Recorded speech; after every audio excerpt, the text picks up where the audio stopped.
नमस्ते। थर्ड आई में आपका स्वागत है। आज थोड़ी बात इसलिए कर ली जाए, अपनी समीक्षा भी होनी जरूरी है। आ, एक खबर ये आई कि एक चैनल है भारत 24, बाकी नाम क्या लेना। भारत 24 के एक सीईओ साहब हैं, जगदीश चंद्रा साहब। खबर ये आई कि जगदीश चंद्रा साहब को कोई धमकी देके उनके कुछ कर्मचारी, एक महिला कर्मचारी हैं, वो उनको उनसे वसूली कर रही थी। कुछ अजीब सी चीजें हैं। दो तीन चीजें ये हुआ कि नोएडा में अंतोगत्वा एफआईआर हुई। जगदीश चंद्रा साहब ने एफआईआर कराई, उनकी जो कंसल्टिंग एडिटर है अनिता हाडा ने एफआईआर कराई। अलग अलग 3 एफआईआर हुई और उनकी जो एचआर हेड है श्रीधर ने एफआईआर कराई। एफआईआर कराई गई है शाजिया निसार, महिला पत्रकार हैं, उनके ऊपर, और आदर्श झा जो अमर उजाला में काम करते हैं। इन दोनों लोगों के ऊपर वसूली का आरोप है।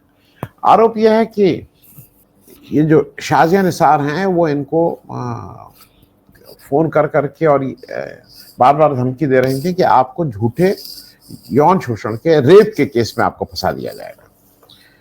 और उन्होंने जब उनकी वसूली की कीमत शुरू में 5 करोड़ की थी और धीरे धीरे धीरे धीरे वो डिमांड हो गई 65 करोड़ रुपए। मतलब 65 करोड़ रुपए जगदीश चंद्रा साहब से पैसा मांगा जा रहा था। ये बात इसलिए आवश्यक है कि इसका मतलब जो भी रहा हो, शाजिया निसार अगर उस टीवी में मतलब उनके संस्थान में काम कर रही हैं 2-2.5 साल से, तो उनको ये अंदाज होगा कि 65 करोड़ देने की स्थिति में है। आदर्श झा जो थे वो अमर उजाला में काम करते थे। वो ऐसा उनको बताया गया कि वो उसमें उनके सहयोगी के रूप में इस वसूली को कैसे अंजाम दिया जाए इसमें थे। पुलिस में रिपोर्ट हुई। पुलिस ने जब रेड की तो उनके घर से 30 लाख से ऊपर का कैश मिला। गाड़ी घोड़ा तो मिला। वो पुलिस देखती है 3 मोबाइल फोन, तो 3 मोबाइल फोन तो कहीं भी मिल जाएंगे। तो गाड़ी मिली, आदमी गाड़ी से ही चलेगा। फिर ये भी खबर आ रही है कि उनके बैंक अकाउंट में 1 करोड़ से ज्यादा रुपए हैं। बैंक अकाउंट में कोई भी पैसे होने में कोई दिक्कत नहीं, लेकिन घर पे अगर कोई 30 लाख से ऊपर कोई पत्रकार पैसा रख रहा है तो बात तो पूछी ही जाएगी। थोड़ा जगदीश चंद्रा जी पे एक नजर डालने, और फिर मैं इस बात को इसलिए कर रहा हूं कि कुछ चीजें हम लोगों को हम लोग अवॉइड करते हैं आपस में, क्या एक दूसरे के ऊपर करना, लेकिन जब वसूली की बात आ जाए और पत्रकारिता को अगर वसूली का धंधा बना लिया जाए तो बात करना जरूरी है। थोड़ा लेकिन एक नजर जगदीश चंद्रा जी के ऊपर भी डाल लेना इसलिए आवश्यक है कि जगदीश चंद्रा जी चीज क्या है। जगदीश चंद्रा जी 1950 में इनका जन्म हुआ बीकानेर में। 1975 बैच के पीसीएस अफसर हैं राजस्थान कैडर के। 15 साल बाद इनकी वहां पे शायद जल्दी पीसीएस आईएएस में तरक्की हो जाती है। तो 1990 में ये आईएएस हो गए और फिर 1990 के बाद 2008 में इन्होंने इस्तीफा दिया और ये ईटीवी ज्वाइन कर लिया। जगदीश चंद्रा साहब अपने को, उनको कातिल बोला जाता है, कातिल, उनको अच्छा लगता है ये नाम कातिल। खैर, जैसा इनके बारे में कहा जाता है, इसके बारे में न्यूज लॉन्ड्री ने बहुत बड़ी स्टोरी की है। काफी कुछ मैं वहीं से लिया हूं इस बात को करने के लिए। ये बहुत गरीब परिवार से आते थे और इन सबके बीच में ये ईटीवी में इन्होंने 8 साल नौकरी की। इनका कहना ये है, जो इनका खुद का कहना है, कि 8 साल ईटीवी में जब इन्होंने काम किया तो केवल 1 रुपया प्रति माह, आप 1 रुपया सालाना लिखे, लेकिन मैं सालाना हो या महीना हो, 1 रुपया वेतन लेते थे। 8 साल क्यों काम करते थे फिर टीवी में, ये भी एक अपने में मतलब अनुसंधान का विषय है। It is a matter of research. एक व्यक्ति 8 साल तक, जो उसका संस्थान नहीं है, उसमें क्यों काम कर रहा है 1 रुपया। और उनका उसमें ये कहते ये है कि जब संस्थान अगर घाटे में हो तो पैसा नहीं लेना चाहिए। तो ठीक है भाई। इन्होंने ये सब कर करा के फिर इनको लगा कि अब मैं डायरेक्ट ही इसमें आ जाऊं। तो 15 अगस्त 2022 को इन्होंने भारत 24 लॉन्च किया। और भारत 24 के लॉन्च में इतने महापुरुष लोग आए कि आपको देख के ही लगेगा कि कितना बौद्धिक और कितना साहित्यिक चैनल है। अनुराग ठाकुर साहब और अमित मालवीय साहब उसमें आए, तो चैनल की बौद्धिकता और आप समझ ही सकते हैं, और कितना साहित्यिक चैनल है इसके बारे में।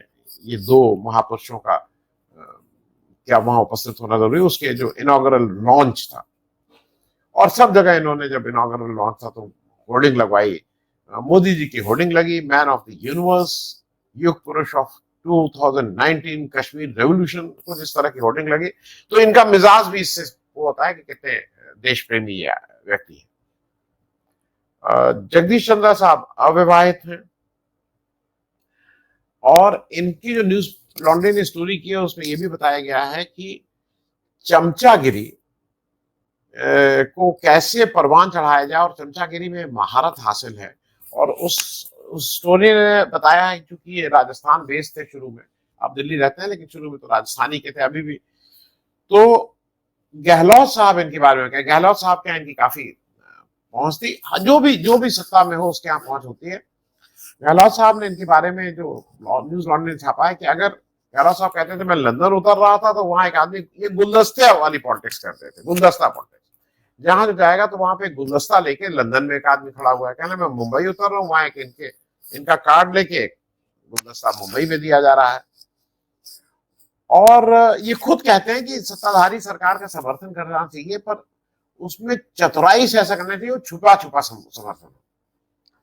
तो इस चमचागिरी को लेके आगे उन्होंने, एक तो भारत 24 के ये सीईओ चीफ एडिटर थे और इन्होंने राजस्थान बेस्ड एक चैनल फर्स्ट इंडिया न्यूज भी चलाई जिसके चीफ एडिटर और एमडी हो गई। इनकी मैं ये बातें कुछ इसलिए बता रहा हूं कि ये सब यूनिक, ये लोग मतलब क्या लोग हैं भाई। ये जब जो अपना चैनल चलाते हैं उसके नीचे ये चलाते थे एक, उसको पट्टी बोलते हैं, टिकर होता है उसको पट्टी बोलते हैं। इनको अच्छा लगता है कि पट्टियां विशेषज्ञ थे। तो इनका पट्टियों में विशेषज्ञ थे कि रोज इनका टारगेट ये रहता है कि 1000 टिकर रोज चलने चाहिए, यूनिक टिकर्स मतलब। और उसके लिए ये करीब, इनका कहना यह है कि 4123 फ्रीलांसर हर देश की हर विधानसभा में रख रखे हैं। तो भैंस खोने से लेके अंतरिक्ष यान छोड़ने तक का हर टिकर इनके यहाँ चलता है, हर रेंज ये है। मतलब घास की भी बात करेंगे, गाय की भी बात करेंगे, गोबर की भी बात करेंगे, फाइटर जेट की भी बात उसी टिकर में सब होती रहेगी। तो पूरा रेंज है इनके पास। इन्होंने 2022 में एक काम ये किया कि इन्होंने रूबका लियाकत जी को अपने एज वाइस प्रेसिडेंट लिया। रूबका लियाकत जी बहुत तब तक स्थापित हो चुकी थी। एबीपी न्यूज में मोदी जी से बहुत टफ क्वेश्चन करने की वजह से उनकी बहुत इज्जत थी कि भाई बहुत ही टफ एंकर हैं और बहुत ही प्रशंसा, मतलब सरकार से ऐसे तीखे सवाल करते हैं कि सरकार धाराशायी हो जाती है। तो रूबका लियाकत जी को एज वाइस प्रेसिडेंट लिया है। लेकिन अच्छा, ये जो लॉन्च किया गया था उस समय ऐसा माना जा रहा था कि ये 2024 के इलेक्शन के पहले की बात है। ये 2024 के इलेक्शन के में करना चाहते थे। रूबका लियाकत जी ने 6 महीना काम किया और फिर उसको छोड़ दिया। इन्होंने भी अपनी तरफ से लिखा कि भाई हम लोग शायद स्टार्टअप चैनल थे, छोटे थे, इसलिए रिलेटिवली स्मॉल थे, इसलिए छोड़ दिया। रूबका जी ने फिर न्यूज 18 ज्वाइन किया। लेकिन उस समय आप मिजाज समझ सकते हैं कि क्या था जगदीश चंद्रा जी का। अब मैं आ जा रहा हूं मुख्य बात पे। देखिए ऐसा है ना कि अब ये जो इंफॉर्मेशन, ये जो न्यूज है वो information and public relation department हो गया है, सूचना एवं जनसंपर्क विभाग। और यहाँ के जितने लोग हैं वो केवल यही नहीं है, ये बदनाम है ये डिपार्टमेंट कि किस तरह से पैसे की उगाही की जाए और किस तरह से पैसा लिया जाए। उसमें पत्रकार बिरादरी भी उतनी ही शामिल है। उत्तर प्रदेश में या कहीं पे भी आप पत्रकारों की एक लिस्ट निकाल लीजिए, मतलब जो सरकारी लिस्ट है, व्यक्तिगत लिस्ट है, सरकार से आप आरटीआई के द्वारा मांग सकते हैं सरकार किन किन पत्रकारों को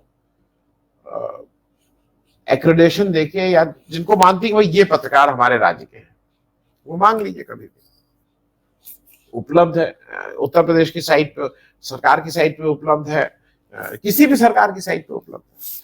और जरा एक नजर डालिए, अगर 100 पत्रकार हैं उसमें से 90 को अगर आपने कभी उनकी कोई रिपोर्ट पढ़ी हो, उनको कहीं बोलते हुए सुना हो, उनको कहीं अगर आपने देखा हो, तो ये मेरे लिए भी एक बहुत आश्चर्य की बात होगी। मुझे भी इससे जरा अगर आप मेरा ज्ञान बढ़ाएंगे तो मुझे अच्छा लगेगा।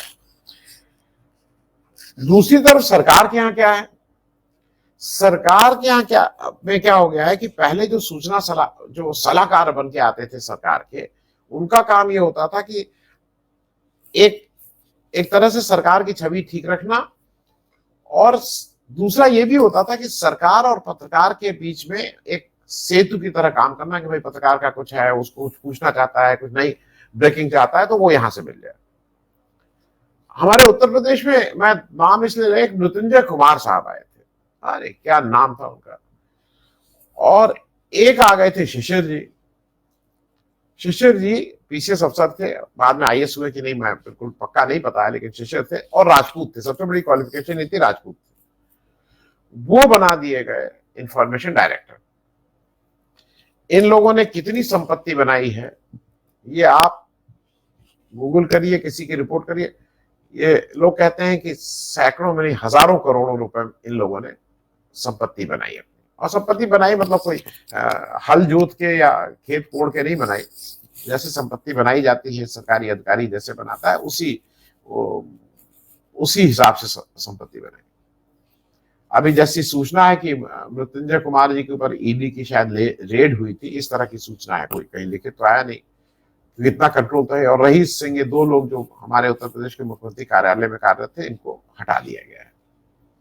लेकिन जो ये नुकसान प्रदेश का, जो ये नुकसान, और मैं व्यक्ति की बात कर रहा हूं, इन्होंने जो नुकसान, जिस तरह का नुकसान ये मुख्यमंत्री का करके गए हैं, वो देखने वाली बात होगी। क्योंकि जो आदमी पैसा कमाने के चक्कर में लग जाता है, शिशिर जैसे थे, उसकी प्राथमिकताएं क्या होंगी इसमें बताने के लिए इसको फिर से कहने की जरूरत नहीं है। मैं सिर्फ एक इंसिडेंट बता दूं, उत्तर प्रदेश में यहाँ पे एक इलेक्शन होता है मान्यता प्राप्त पत्रकारों का हर वर्ष। अब वो किसी भी जहां पे भी इलेक्शन होगा वहां थोड़ी गुटबाजी होगी, एक गुट दूसरा गुट, यहाँ का गुट वहां का गुट, उसमें एक गुट अच्छा करता है। पहली बार मैंने ये देखा कि मृत्युंजय और शिशिर एक गुट के साथ हो गए थे, मतलब ये दे बिकेम अ पार्टी, जबकि ये तो सरकार में थे, ये तो सबको पैसा देते हैं, तो इनको तो ऑल पार्टी मैन होना चाहिए था। तुम भी लड़ो भाई, जो जीतेगा हम, ठीक है, तुमसे इससे क्या मतलब था। और कोई, तुम अपने पिताजी का पैसा तो अपनी जेब से कोई दे नहीं रहा था। जो पैसा यहाँ पे विज्ञापन के लिए दिया जाता है वो उत्तर प्रदेश सरकार का दिया जाता है, दिल्ली से भारत सरकार का दिया जाता है, आपका पैसा तो है नहीं। आप इसमें काहे के लिए पार्टी बन गए थे, उत्तर प्रदेश में ये हुआ।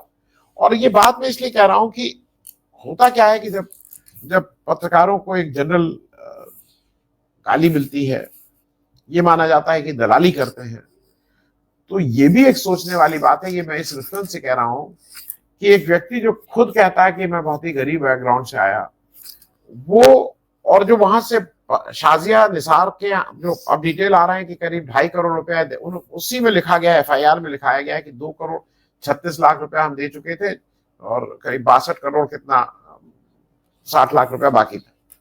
अगर 2-2 2.5 करोड़ रुपए की रिश्वत कोई दे रहा है और उसमें लिख के आ रहा है कि हमने चेक से पेमेंट किया था, वो क्या है मामला नहीं, लेकिन अगर 65 करोड़ की रिश्वत मांगने का किसी का है, तो इसका मतलब उसकी इतनी हैसियत तो होगी 65 करोड़। तो ये जो, और उसमें बहुत से लोगों का कहना है कि जो न्यूज एंकर और इस तरह के लोगों की जो संपत्ति जाके अगर कभी कोई देख ले, तो जिस तरह की अथाह संपत्ति है, उस पर कहीं ना कहीं तो रोक लगनी चाहिए। हम सब लोग बात करते हैं महंगाई हो रही है, लेकिन इस तरह का एक एंड ये है जो इतना पैसा कमा रहा है, एक एंड बिल्कुल पत्रकारों का वो है जो रिपोर्टर्स हैं जिनको पूरा पैसा ही नहीं मिल रहा है। भाई वो अगर कुछ और काम ना करें तो अपना घर कैसे चलाएं, रोटी कैसे चलाएं। दो एक्सट्रीम्स हैं। ऐसी एक्सट्रीम में कितना पत्रकारिता का धर्म निभाया जाता है, कितना नहीं निभाया जाता है, इस पे चर्चा करना अपने ही ऊपर थोड़ा वो करना है। लेकिन मुझे ऐसा लगता है कि सरकार इसको कंट्रोल नहीं करेगी। बार बार होता है कि इस तरह के नियम आ जाए, कहीं ना कहीं शुरुआत तो हमें अपने ही से करनी होगी। और जितने जो क्रेडिबल न्यूज चैनल हैं या नहीं हैं, उनको भी ये देखना होगा कि कम से कम दलाली की आप क्या बोले, उसको सैंक्शन तो आप कोई कर नहीं सकता है, लेकिन आप मत चलाइए चैनल, बहुत से और काम है, किसी का नौकरी कर लीजिए, जाके कुछ कर लीजिए। लेकिन ये जो एक नया व्यवसाय शुरू हो गया है, पत्रकार और सरकार का गठबंधन, और उसमें पत्रकारिता कम और केवल दलाली ज्यादा होती है, जिसको मेरे एक दोस्त कहते हैं कि अब पूरी तरह से news has been weaponised, media has been weaponised, उसको वेपन के तौर पे अब जो सत्ताधारी सरकार होती है वो यूज करती है। तो इस वेपन को एक ध्यान हरदम रखा जाएगा, जो वेपन होता है, जो हथियार होता है, वो हरदम सामने वाले का ही नुकसान नहीं करता है, कभी कभी उस वेपन चलाने वाले का भी नुकसान होता है, उसके अपने घर का भी नुकसान होता है। तो मैं इसलिए इस बात को कहा कि कुछ बातें जनरली लोग नहीं कहते हैं, लेकिन सोशल मीडिया के आ जाने से बहुत सी सुविधाएं ये हो गई हैं कि आप अब कोई ये नहीं कह सकता है कि मुझे वो नहीं मिलती। अगर आप में कंटेंट आप है, अगर आप ईमानदार हैं और अगर आप सोशल मीडिया पे करें, तो एक एक देश में बड़ा वर्ग है जो आपको हाथों हाथ लेने को तैयार है, आपके शोज देखने को तैयार है, आपके व्यूज देने को तैयार है, और उससे आपको इतनी आय हो जाती है कि आपका घर चलता है।